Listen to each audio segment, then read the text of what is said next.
Picture this.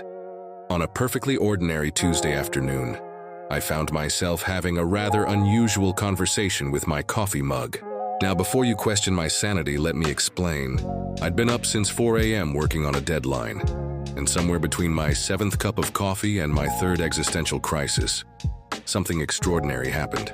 The mug, a chipped blue ceramic thing I'd had for years, suddenly posed a question that would make Socrates scratch his head.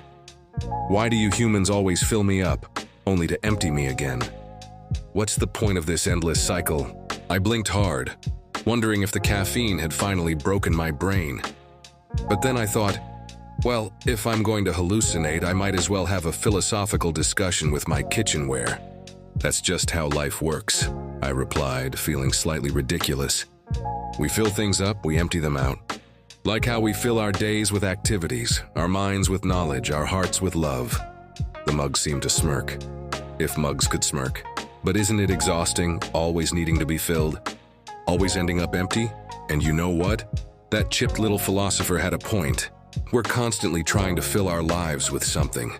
Success, money, likes on social media, the latest iPhone, only to find ourselves feeling empty again, reaching for the next thing.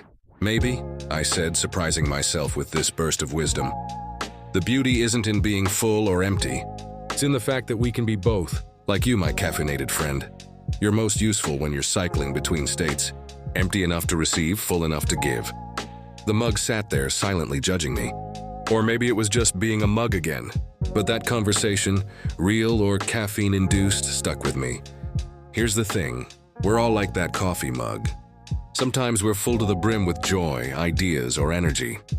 Other times we're completely drained. And that's not just okay, it's necessary, those empty moments. They're not failures, they're opportunities to be filled with something new. So the next time you're feeling empty, remember my philosophical friend, the coffee mug. Maybe being empty isn't a problem to fix, but rather a space waiting to be filled with whatever comes next. And if your coffee mug starts talking to you, well, maybe it's time to switch to decaf. But hey, what do I know?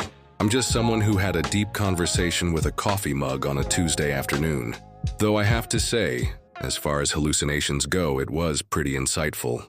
And now, if you'll excuse me, I need to go fill up my mug again. It's giving me that look.